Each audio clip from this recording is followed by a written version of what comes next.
So let's read this question. So this question says two wedges, each of mass small m, are placed next to each other on a flat floor. A cube of mass capital M is balanced on the wedges as shown in the figure. Assume no friction between the cube and the wedges, but a coefficient of static friction nu lesser than 1 between the wedge and the floor. What is the largest capital M that can be balanced as shown without motion of the wedges? ठीक है, without motion of the wages आपको यहाँ पर बता रहे हैं. Alright, तो चलिए बच्चों इस क्वेश्चन को स्टार्ट करते हैं. तो देखिए बच्चों, इस क्वेश्चन का की कॉन्सेप्ट आप क्या लिख सकते हैं. The key concept of this question, आपको यहाँ पर क्या बताना है, largest value of capital M so that what is the largest M that can be balance at so without motion of that. तो ठीक है, विदाउट मोशन बोल रखा, तो आप यहाँ पर स्टैटिक फ्रिक्शन का कॉन्सेप्ट यूज करेंगे. किसका? स्टैटिक फ्रिक्शन का.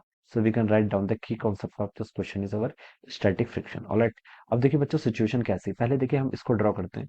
यहाँ पर से देखिए आपका एक वेज इस तरीके से रखी हुई है. ठीक है, दिस इज द वेज. ठीक है, और उससे जस्ट हमने यहाँ पर एक दूसरी वेज ऐसा रखी हुई है. ठीक है, इन दोनों वेजेस से हमने क्या कर रखा है, एक क्यूब को क्या कर रखा है, बैलेंस कर रखा है. ठीक है, हमने यहाँ पर क्या कर रखा है, एक आपका क्यूब को बैलेंस कर रखा है. ठीक है, एक क्यूब ऑफ जिसका मास ऐसे गिवन कर रखा है, ये आपका मान लीजिए क्यूब है. ठीक है, दिस इज द क्यूब. इस क्यूब को क्या कर रखा है हमने, बैलेंस कर रखा है. इसका मास कितना, एम के इक्वल है. ठीक है, तो देखिए बच्चों, अगर हम क्यूब की एफबीडी बनाए तो उसमें कौन कौन से फोर्स लेंगे. एक फोर्स तो देखिए बच्चों यहाँ पर ऐसे एम जी लगेगा, M g in the vertical downward direction. ठीक है, यहाँ पर से अटैच कर रखा है तो ये एक ऐसे इसमें नॉर्मल लगेगा, दिस इज अ नॉर्मल. ठीक है, यहाँ पर ये भी इसके साथ अटैच में, तो ये भी क्या लगेगा, यहाँ पर से कैसे नॉर्मल लगेगा. ठीक है, ये बता सकते हैं. ऑलराइट, अब मैं देखिए मैं इसके सेपरेट एफबीडी बना लेता हूँ. क्यूब क्यूब की एफबीडी देखिए आपके इस तरीके से हो जाएगी. ठीक है, एक फोर्स आपका देखिए एम जी लग रहा है इन द कैपिटल एम का मास है, M g in the vertical downward direction. इस नॉर्मल को देखिए अगर मैं यहाँ पर एक्सटेंड कर दूं तो ये नॉर्मल देखिए आपका मान लीजिए ऐसे आ गया, दिस इज अ नॉर्मल. और यहाँ पर से भी एक नॉर्मल लग रहा है, ये नॉर्मल भी कैसे हो जाएगा, आपका ऐसे हो जाएगा. ठीक है, अब बच्चों देखिए मैं क्या बता सकता हूँ, ये एंगल बच्चों अगर कितना आपका 45 डिग्री के इक्वल है, ये एंगल अगर 45 डिग्री के इक्वल है, देखिए आपका प्रिंसिपल होता है कि अगर आपका हॉरिजॉन्टल और इंक्लाइन के बीच में कितना 45 डिग्री का एंगल है. ठीक है, तो जो आपका नॉर्मल और वर्टिकल होता है उसके बीच में भी एंगल कितना होता है आपका 45 डिग्री के इक्वल. तो ये एंगल 45 हो जाएगा. तो बच्चों मैं बता सकता हूँ ये मेरा क्या वर्टिकल है, मान let this is my vertical. तो ये एंगल भी कितना होगा आपका 45 डिग्री इक्वल. और सिमिलरली यही चीज इसके लिए भी अप्लाई होगी, ये एंगल भी कितना आपका 45 डिग्री के इक्वल. तो बता सकता हूँ ये एंगल भी कितना होगा 45 डिग्री के इक्वल. ठीक है, तो ये वाला एंगल भी कितना हो जाएगा आपका 45 डिग्री. ठीक है, ये मैं यहाँ पर ऐसे बता सकता हूँ. ऑलराइट, अब देखिए बच्चों ये क्या आपका, ये आपका बैलेंस कर रखा है, तो बैलेंस कर रखा है तो बता सकते हैं कि नॉर देखिए यहाँ से क्या लिख सकते हैं आपका 2n cos 45. नॉर्मल का देखिए इस डायरेक्शन में कंपोनेंट कौन सा आएगा, n cos 45. यहाँ से भी आपका n cos 45, 2n cos 45 दोनों को ऐड कर लेंगे. ये किसके इक्वल होना चाहिए, आपका कैपिटल एम इंटू जी के इक्वल होना चाहिए.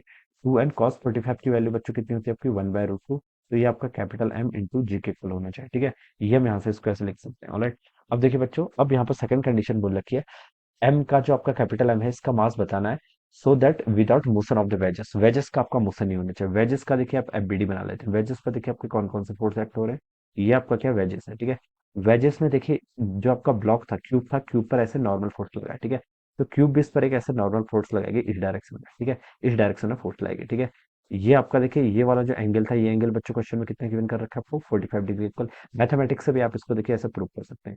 ये एंगल बच्चों कितना आपका 45 डिग्री का इक्वल है. This angle is our 45. ठीक है, तो ये एंगल बच्चों कितना होगा, ये एंगल भी बच्चों आपको 45 डिग्री के इक्वल होना चाहिए. और ये एंगल बच्चों कितना आपका 90 के इक्वल है. ठीक है, ये एंगल कितना होगा 90 के इक्वल हो जाएगा. ठीक है, तो यहाँ से देखिए बच्चों मैं क्या बता सकता हूँ आपका, फ्रिक्शन फोर्स देखिए कैसे लगेगा. ये आपकी वेजेस क्या रहनी चाहिए, जो आपकी वेजेस है ये स्टैटिक रहनी चाहिए. ठीक है, यहाँ पर नॉर्मल आपका ऐसे लग रहा है, इस पर आपका नॉर्मल ऐसे लग रहा है. नॉर्मल के देखिए बच्चों दो कंपोनेंट आएंगे. एक नॉर्मल का कंपोनेंट तो ऐसे आएगा. ठीक है, ये कितना हो जाएगा आपका एन का cos 45.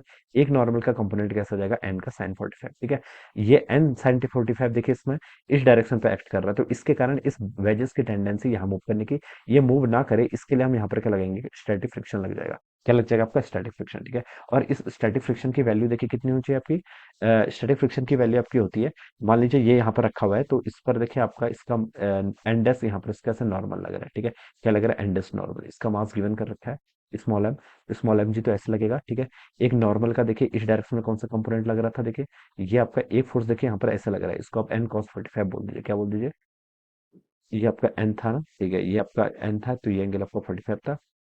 ये आपका एन साइन 45 था, सॉरी ये कंपोनेंट आपका क्या हो गया, एन साइन 45. और एक कंपोनेंट आपका ऐसे वर्टिकल डाउनवर्ड डायरेक्शन में लगेगा, जिसे हम क्या बोलेंगे, आपका एन का cos 45, ठीक है। ये आप यहाँ पर से इसको ऐसे बता सकते हैं। ऑलराइट, ये टर्म यहाँ से इतनी हो जाएगी। अब देखिए बच्चों, यहाँ से आप क्या लिख सकते हैं, एन डैश की वैल्यू बच्चों देखिए कितनी होगी, एन डैश हो जाएगा आपका स्मॉल एम जी प्लस आपका कितना हो जाएगा एन cos 45, ठीक है। ये वैल्यू मैं यहाँ पर से लिख सकता हूँ, इक्विलिब्रियम के करस्पॉन्डिंग आपकी ये कंडीशन यहाँ से आ जाएगी, ठीक है। अब स्टैटिक फ्रिक्शन देखिए आपका किससे लेस होना चाहिए, static friction must be lesser than equal to mu s times N dash. यहाँ पर इस पर नॉर्मल कितना है, एन डैश है, तो एन डैश से क्या होना चाहिए, आपका स्मॉलर होना चाहिए, ठीक है। ये हम यहाँ पर से इसको ऐसे लिख सकते हैं, ठीक है।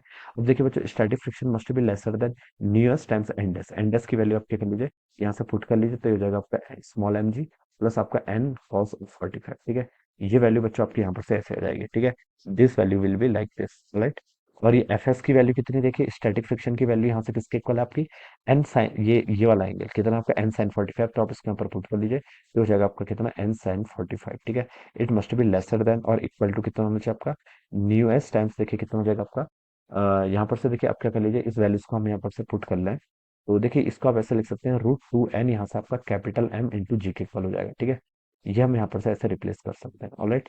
तो न्यू एस एम जी, इसको आप देखिए ऐसे ही रहने दीजिए एम जी को, प्लस आपका एन बाई √2, ठीक है। कितना हो जाएगा यहाँ से देखिए आपका अगर देखिए यहाँ पर कितना हो गया एन बाई √2, ये वैल्यू आपके यहाँ पर से इतनी हो जाएगी, ठीक है। और यहाँ पर भी आपका एन है, ठीक है। आपको यहाँ पर से एम की वैल्यू बतानी है ना। एन को बच्चों हम यहाँ से कैसे रिप्लेस कर सकते हैं, एम को देखिए यहाँ से आप लिख लीजिए, एम को यहाँ से लिख दीजिए आपका √n बाई जी के इक्वल, पहले इसको आप देखिए एन को देखिए यहाँ से एम जी बाई √2 पुट कर लीजिए, कितना पुट कर लीजिए एम जी बाई √2, मैंने यहाँ से पुट कर लिया, साइन 45 की वैल्यू आपके यहाँ से 1/√2 हो जाएगी। ये वैल्यू आपकी न्यू एस टाइम्स देखिए कितनी जाएगी आपकी, ये वैल्यू कितनी है आपकी एम जी के इक्वल है, ये आप एम जी ऐसे रहने दीजिए, प्लस एन, एन की वैल्यू यहाँ से कितनी जाएगी एम जी बाई √2 है, तो आपका एम जी बाई 2 के इक्वल हो जाएगा। ये वैल्यू बच्चों आपकी यहाँ पर से ऐसे आ गई, ठीक है। This value will be like this, ठीक है। ये वैल्यू आपके यहाँ से इतनी हो जाएगी। यहाँ से देखिए आपका ये आपका एम, इसको देखिए मैं फर्दर यहाँ पर सॉल्व कर लेता हूँ। इसको अगर मैं फर्दर सॉल्व करूँ, तो ये हो जाएगा आपका capital M g divided by 2, it must be lesser than और इक्वल टू न्यूएस्ट टाइम्स कितना हो जाएगा आपका स्मॉलर एम जी, प्लस आपका कितना हो गया यहाँ से आपका एम जी बाई 2 के इक्वल हो जाएगा, ठीक है। तो ये वैल्यू आपकी इतनी हो जानी चाहिए। इसको अगर मैं लेफ्ट साइड लेके चला गया, तो यहाँ से देखिए कितना हो जाएगा आपका एम जी बाई 2 माइनस आपका देखिए mu s M capital M g by 2, ये ऐसा रहेगा। और ये टर्म आपके यहाँ से mu s small M g के इक्वल हो जाएगी। जी से बच्चों आप जी आप यहाँ पर हर जगह कैंसिल कर लीजिए, एम बाई 2 को आप कॉमन ले लेंगे, एम बाई 2 को अगर हम कॉमन ले लेंगे तो कितना बचेगा आपका 1 माइनस न्यू एस, ठीक है। ये इतना बच जाएगा, it should be lesser than और equal to nu S into M. आपको यहाँ से क्या बताना है, एम की कैपिटल एम की वैल्यू बतानी है ना, लार्जेस्ट वैल्यू एम। तो इसको हम लिख सकते हैं, देखिए हो जाएगा आपकी 2 mu s divided by M divided by 1 minus mu के इक्वल, ठीक है। ये आपके यहाँ से आंसर हो जाना चाहिए, this will be the largest value of the capital M, ठीक है। लार्जेस्ट वैल्यू के लिए हम यहाँ पे इक्वलिटी होल्ड करा देंगे, तो ये इसका आंसर हो जाएगा। तो बच्चों देखिए ये कौन सा ऑप्शन से मिल रहा है, न्यूएस, देखो न्यूएस तो हमने रिप्लेस किया, वर्ड आपका बेसिकली यहाँ पर coefficient of static friction new के इक्वल है, तो न्यूएस को न्यू बोल सकते हैं। तो बच्चों देखिए सी ऑप्शन यहाँ पर से मैच कर रहा है, so option C will be the right answer of this question. So this is how we will solve this problem. So I hope you all understood this concept, all the best and thank you so much.